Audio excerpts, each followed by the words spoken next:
Amen. Praise the Lord. At tayo po'y darako na po sa pinakamahalagang bahagi ng programa kung saan pagkikinig at pag-aaral po ng banal na salita na ating malapay noon. Dahil ito po binibigay buong pagkakataon sa ating beloved ordained preacher, beloved Brother Boy Kaluya. Amen. Purihin po ang ating pinakamamahalapang noon. God bless you sa ating beloved MC, beloved Brother Paulo. At ako po ay malugod na rin pong bumabati sa mga minamahal po natin mga kapatid sa ating pinakamamahal na Panginoon. Sa lahat po natin mga webcast viewers, Luzon, Visayas, Mindanao, sa lahat po na naabot po ng ating pong banal na programa, maging sa ibayong dagat, sa iba't ibang panig ng mundo, naabot ng ating banal na gawain, maligayang panunood at pakikinig po sa inyo. At nagpapaabot din po kong dobleng paggalang sa ating minamahal at ginagalang Pastor, beloved Evangelist Wilde Estrada Almeida, sa lahat po ng mga beloved children the Almeida family at sa patuloy nating pag-alaala sa mga hindi malilimutang aral nating beloved Assistant Pastor Lina C. Almeida at higit sa lahat ang pinakamataas sa pagsamba, pinakamataas sa pagpupuri, ang pagluwalhati ay para sa ating dakilang Diyos natin pinagdilingkuran ang ating pinakamamahal na Panginoong Jesucristo. Kaya hindi naman manalangin po muna tayo upang minsan pang dumaloy ang kapangyarihan ng Diyos, maminamahal. Tayo po sama-samang manalangin. Dakila't mapagpala po naming Ama, Diyos na makapangyarihan sa lahat. Sa pangalan ng aming pinakamamahal na Panginoong Jesucristo, malapang namin sampa, kami po humingi ng kapatawaran sa aming mga pagkukulang, sa aming mga kamalian, sa lahat ng aming mga kasalanan. Dakilang Diyos, patawarin mo po kami. Gawin mo po kami karapat dapat magdala ng banal at sagradong salita. Langis mo po yung mga salita, malapang ng pahiran mong aming bibig, malapang na yung banal na kamay upang maging pagpapala sa lahat ng manakikinig. Bigyan mo sila ng pananampalataya sa mga salita, O Diyos. At aming sinasaway lahat ng gawa ng kalaban, demons of unbelief and doubts, demons of hindrances. We bind the power of darkness in Jesus' name. Amen and amen. Purin po ang ating pinakamamahal pa ng mga minamahal. Buksan po natin ang ating mga pambungad na talata. James chapter 2, verse 14 up to 26. Dito po sa kalat po ng Santiago, Kabanatang 2, ang talatay 14 hanggang 26. Dito po sa 14, anong pakikinabangin, mga kapatid ko, kung sinasabi ng sino man na siya may pananampalataya, ngunit walang mga gawa? Makapagliligtas baga sa kanya ang pananampalatayang iyan? Kung ang isang kapatid na lalaki o babae ay hubad at walang kakanin araw-araw, at ang isa sa inyo ay magsabi sa kanila, magsiyaon kayong payapa, kayo'y mga painit at mga pakabusog, at gayon may hindi ninyo ibinibigay sa kanila ang mga bagay na kinakailangan ng katawan, anong mapapakinabang dito? 17. Gayon din naman ang pananampalataya na walang mga gawa ay patay sa kanyang sarili. So, oo, sasabihin ng isang tao, ikaw ay mayroong pananampalataya at ako'y mayroong mga gawa. Ipakita mo sa akin ang iyong pananampalatayang hiwalay sa mga gawa, at ako sa pamamagitan ng aking mga gawa ay ipakita sa iyo ang aking pananampalataya. 19. Ikaw ay sumasampalataya na ang Diyos ay iisa. Mabuti ang iyong ginagawa. Ang mga demonyo man ay nagsisisampalataya at nagsisipanginig.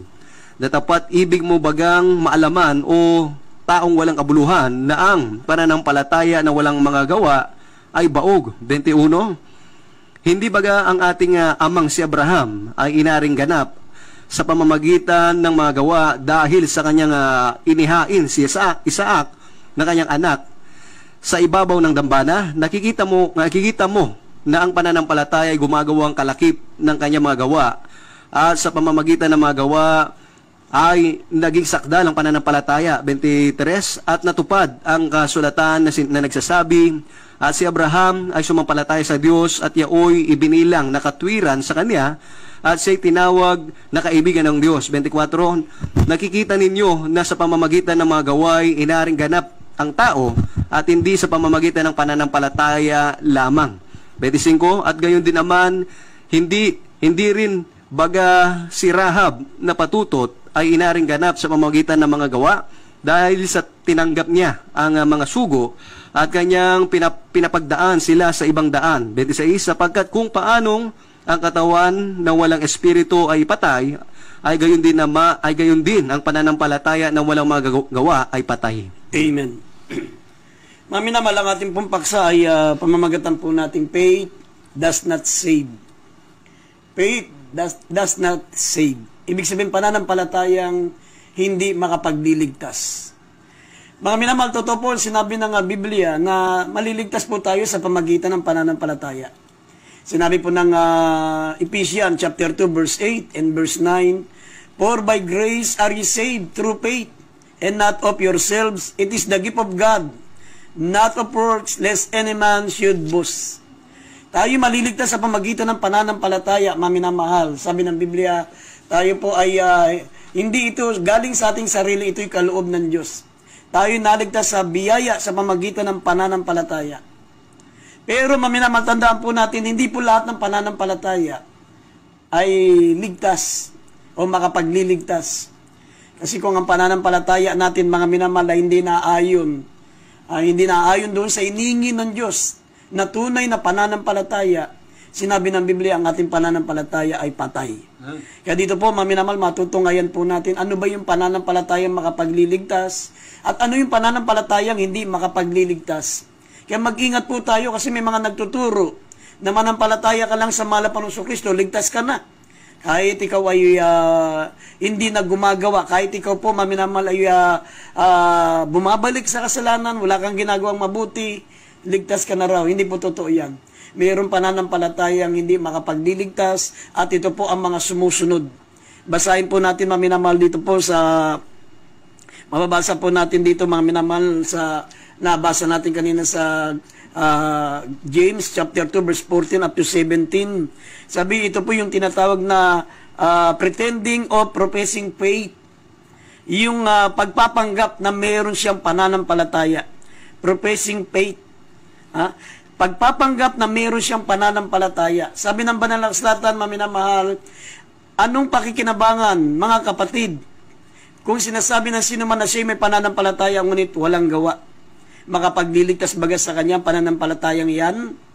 Kung ang isang kapatid na lalaki o babae ay ubad at walang kakanin araw-araw, at sabi rito, isa sa inyo ang magsasabi sa kanila, magsiyaong kayong payapa, kayo'y magpakainit at magpakabusog, gayon may hindi nyo ibinibigay sa kanila ang mga bagay na kinakailangan ng katawan, anong mapapakinabangan dito? Sa verse 17, gayon din naman ang pananampalataya na walang gawa ay patay sa kanyang sarili. Ito po, maminamahal, ay pananampalatayang hindi makapagliligtas. Yung pananampalatayang walang gawa. Yung pretending o professing faith. Yung nagpapanggap siya na mayroong pananampalataya pero walang kalakip na gawa. Kaya nga ito pong ating idaraos na krusada, maminamahal, hindi lamang po pananampalataya ang ating ibabahagi dito. Meron pong kalakip na gawa.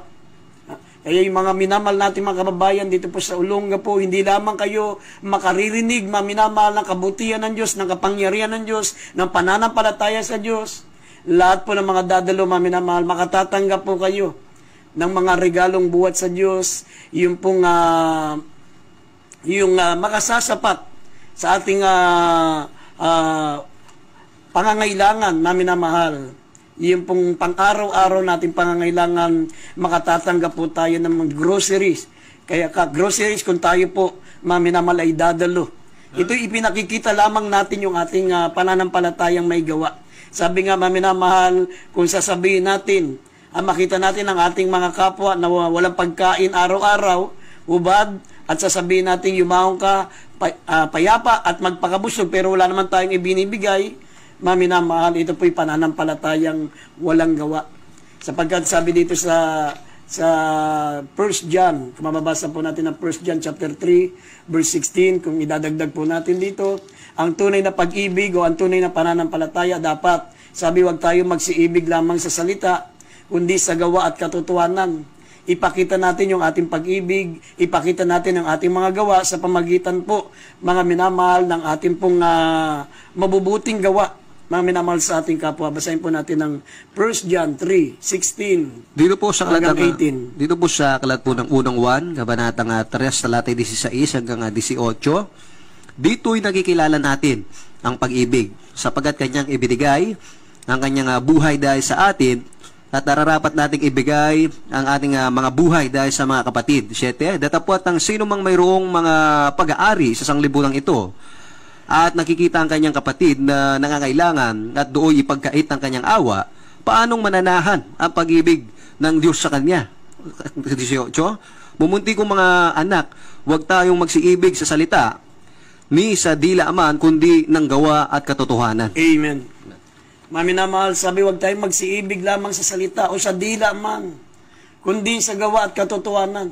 Kung makita natin ang ating mga kapwa na nangangailangan, may mga tao, maminamahal, na kinakapos sa kanilang pangailangan, pero tayo po'y nakakaluwag sa buhay, bakit hindi natin mga minamahal gawin? Sabi rito, maminamahal, tayo po ay tumulong, tayo po'y gumawa ng mabuti. Ha? Sabi ng Ephesians chapter 2 verse 10, tayo po, maminamahal, ay tinawag sa mga mabubuting gawa. Kaya tayo, mga minamahal, tinawag ng Diyos sa pananampalataya upang iligtas para tayo po, mga minamahal, ay magsisagana sa mga mabubuting gawa. Sabi ng Biblia, sapagkat tayo'y kanyang gawa at nilalang ng Diyos, mga minamahal, nilalang kay Kristo Jesus para sa mabubuting gawa. Anuin mo yung pananampalataya na walang kalakip na mabubuting gawa. Basahin po natin ang Efeso 2, talatang 10, kindly. Dito po sa aklat ng Epeso, kabanatang 2, ang talatay 10. Sapagkat tayo'y kanyang gawa na nilalang kay Kristo Jesus para sa mabubuting gawa na mga inihanda ng Diyos ng una upang siya nating lakaran. Amen. Yan po ay karugtong po, maminamahal, ng binabanggit dito sa Efeso 2:8 hanggang 10. Sabi rito, sapagkat sa biyaya kayo nangaligtas sa pamagitan ng pananampalataya, at ito hindi sa inyong sarili, ito'y kaloob ng Diyos. Hindi sa pamagitan ng mga gawa upang sino man ay huwag magmapuri. Pero pagdating sa verse 10, maminamahal, sapagkat tayo'y kanyang gawa na nilalang kay Kristo Jesus para sa mabubuting gawa na mga inihanda ng Diyos ng una upang siya'y nating lakaran. Maminamahal, iniligtas tayo sa pamagitan ng biyaya. Iniligtas tayo ng Diyos sa biyaya sa pamagitan ng pananampalataya. Pero pagkatapos mo na maligtas sa pamagitan ng pananampalataya, kinakailangan, maminamahal, na tayo po'y magsisagana sa mabubuting gawa. Sabagat nilalang tayo ng Diyos para sa mabubuting gawa. Iniligtas tayo ng Diyos para sa mabubuting gawa. Kaya ang pananampalataya hindi makapagliligtas, walang kalakip na mabuting gawa. Aanuin mo, maminamalay kayo manampalataya, pero walang kalakip na gawa. Bali, wala yan. Hindi makapagliligtas yan, maminamahal. Yan po ang pananampalatayang tinatawag sa Biblia na professing faith. Yung pong pagpapanggap na mayroong pananampalataya, pero walang kalakip na gawa. Yan po, maminamahal. At pangalawa, sabi ng Banal na Kasulatan, ang pananampalatayang hindi pa makapagliligtas, sabi, faith without spiritual living. Faith without spiritual living. Yung tayo po'y nananampalataya, maminamahal, pero wala tayong buhay spiritual. Hindi tayo lumalakad sa Espiritu. Sabi ng Biblia, mga minamahal, tayo po ay lumakad sa Espiritu at huwag nating gawin ang pita ng lamang. Sabi ng Biblia, mga minamahal, dito sa Galatia 5:16 hanggang 25, mga minamahal, ang mga mananampalataya na nabubuhay sa pananampalataya, dapat mayroong kalakip na spiritual living. Lumalakad tayo sa Espiritu. Sabi, ang kaisipan ng laman ay kamatayan. Ngunit, mga minamahal, ang paglakad sa Espiritu, ito po, mga minamahal, ay kapayapaan at buhay na walang hanggan sa piling ng Diyos.